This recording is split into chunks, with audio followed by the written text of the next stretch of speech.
The Kane Chronicles, The Red Pyramid. Chapter 5. We Meet the Monkey. It's Carter again. Sorry. We had to turn off the tape for a while because we were being followed by... Well, we'll get to that later. Sadie was telling you how we left London, right? So anyway, we followed Amos down to the weird boat docked at the quayside. I cradled Dad's work bag under my arm. I still couldn't believe he was gone. I felt guilty leaving London without him, but I believed Amos about one thing. Right now, Dad was beyond our help.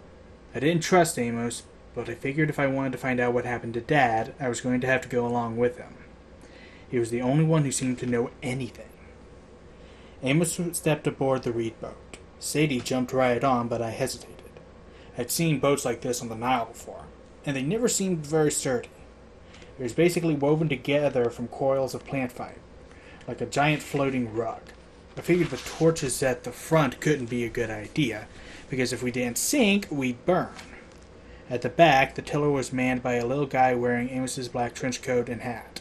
The hat was shoved down on his head so I couldn't see his face. His hands and feet were lost in the folds of the coat. "How does this thing move?" I asked Amos. "You've got no sail." "Trust me." Amos offered me a hand. The night was cold, but when I stepped on board I suddenly felt warmer, as if the torchlight were casting a protective glow over us.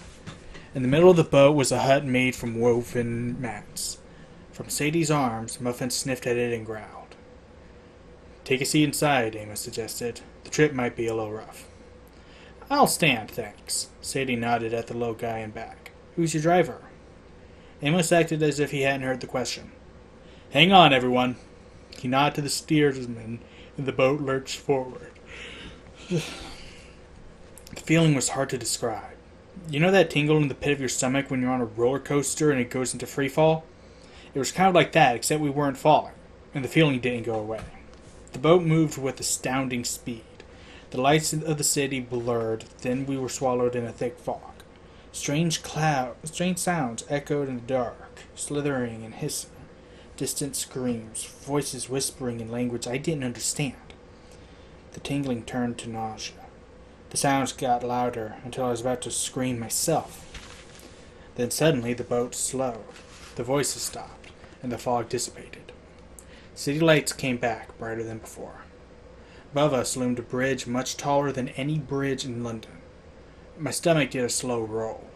To the left I saw a familiar skyline, the Chrysler Building.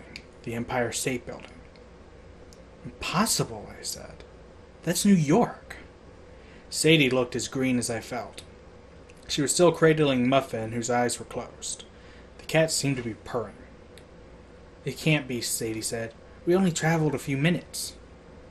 And yet here we were, sailing up the East River, right under the Williamsburg Bridge. We glided to a stop next to a small dock on the Brooklyn side of the river. In front of us was an industrial yard filled with piles of scrap metal and old construction equipment. In the center of it all, right at the water's edge, rose a huge factory warehouse heavily painted with graffiti, the windows boarded up. "That is not a mansion," Sadie said. Her powers of perception are really amazing. "Look again." Amos pointed to the top of the building. How did you..." My voice failed me. I wasn't sure why I hadn't seen it before, but now it was obvious.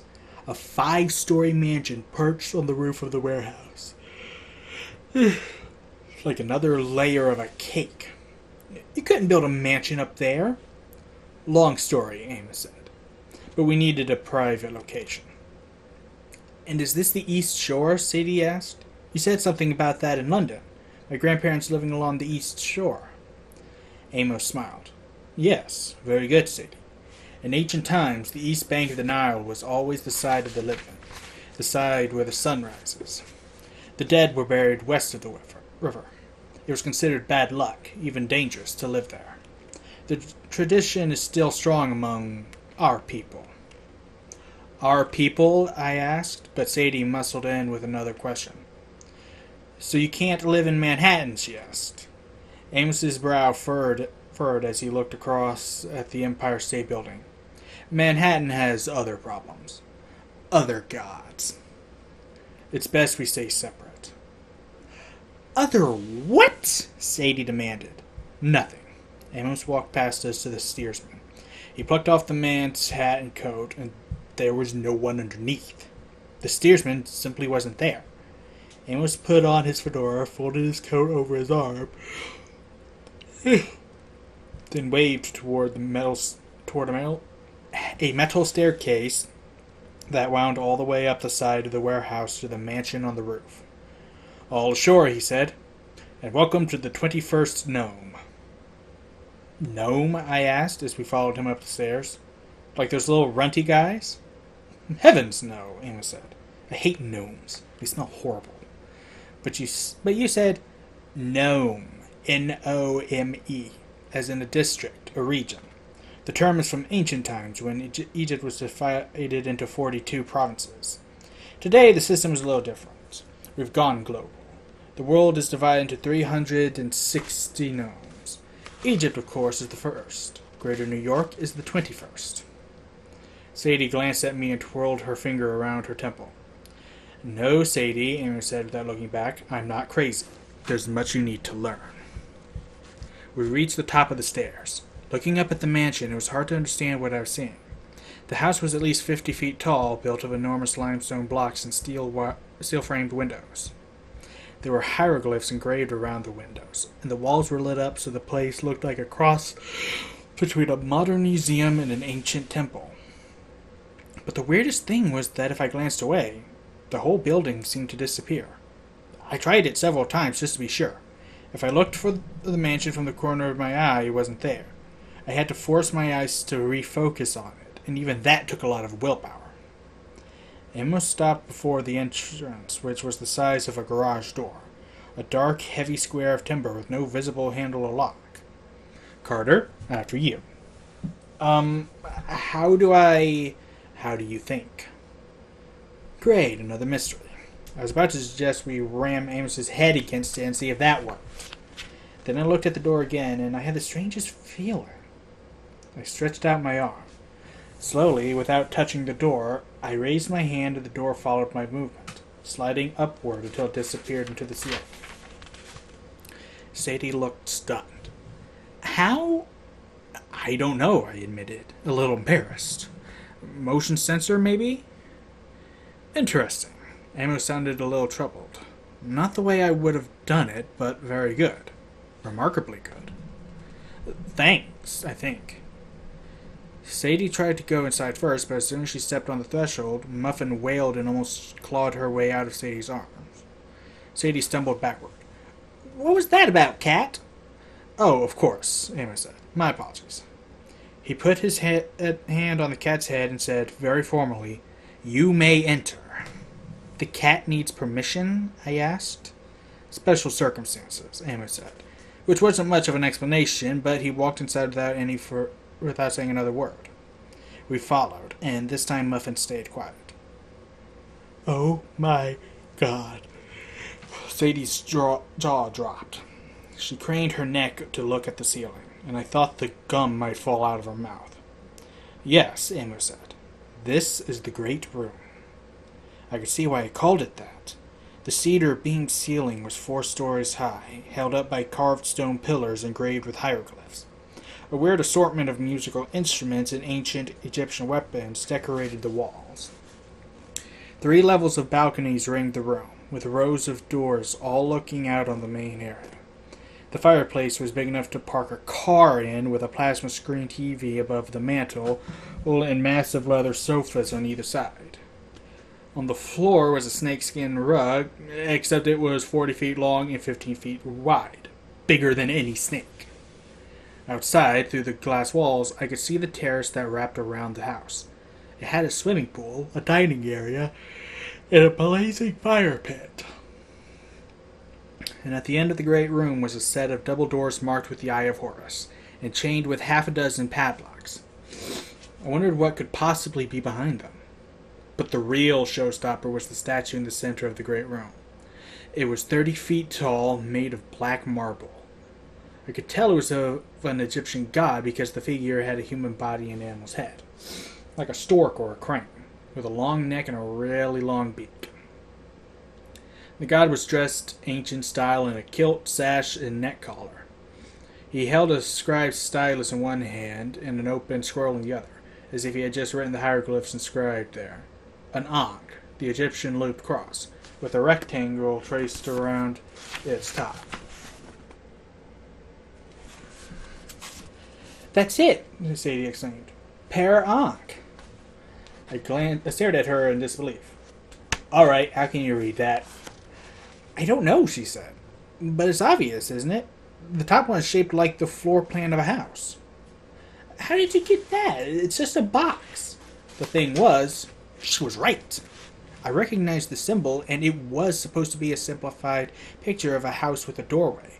But that wouldn't be obvious to most people, especially people named Sadie. Yet she looked absolutely positive. "It's a house," she insisted. "And the bottom picture is the Ankh, the symbol for life. Per Ankh, the house of life." "Very good, Sadie." Amos looked impressed. "And this is a statue of the only god still allowed in the house of life. At least, normally. Do you recognize him, Carter?" Just then it clicked. The bird was an ibis, an Egyptian river bird. "Thoth," I said. "The god of knowledge. He invented writing." "Indeed," Amos said. "Why the animal heads?" Sadie asked. "All those Egyptian gods have animal heads. They look so silly." "They don't normally appear that way," Amos said. "Not in real life." "Real life?" I asked. "Come on, you sound like you've met them in person." Amos's expression didn't reassure me. He looked as if he were remembering something unpleasant. "The gods could appear in many forms, usually fully human or fully animal, but occasionally as a hybrid form like this. They are primal forces, you understand, a sort of bridge between humanity and nature. They are depicted with animal heads to show that they exist in two different worlds at once. Do you understand?" "Not even a little," Sadie said. Amos didn't sound surprised. "Yes, we have much training to do. At any rate, the god before you, Thoth, founded the House of Life, for which this mansion is the regional headquarters. Or at least, it used to be. I'm the only member left in the 21st... No. Or I was, until you two came along. Hang on. I had so many questions I could hardly think where to start.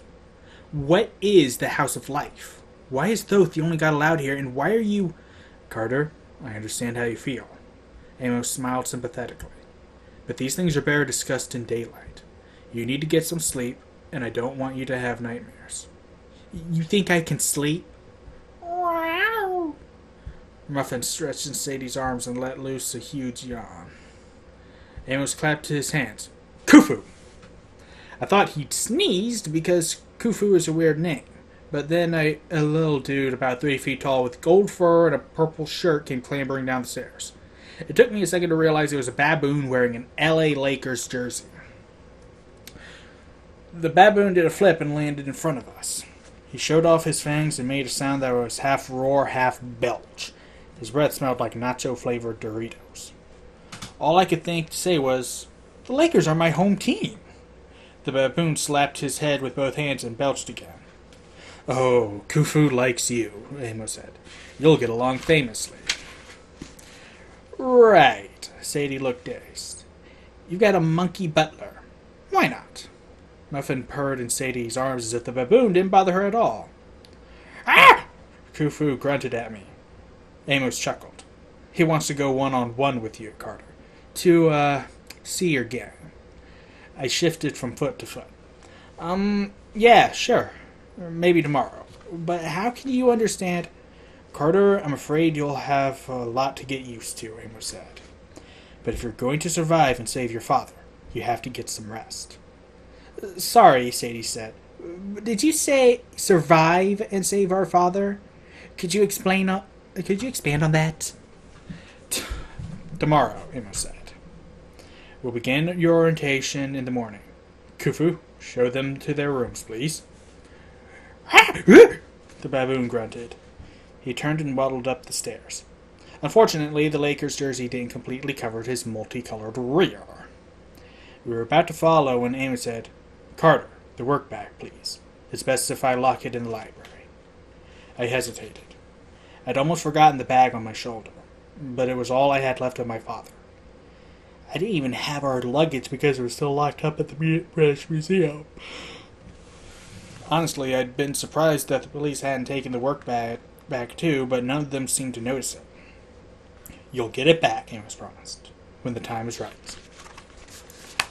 He asked nicely enough, but something in his eyes told me that I really didn't have a choice. I handed over the bag. Amos took it gingerly as if it were full of explosives. See you in the morning, he said, and strode toward the chained-up doors. They unlatched themselves and opened just enough for Amos to slip through without showing us anything on the other side.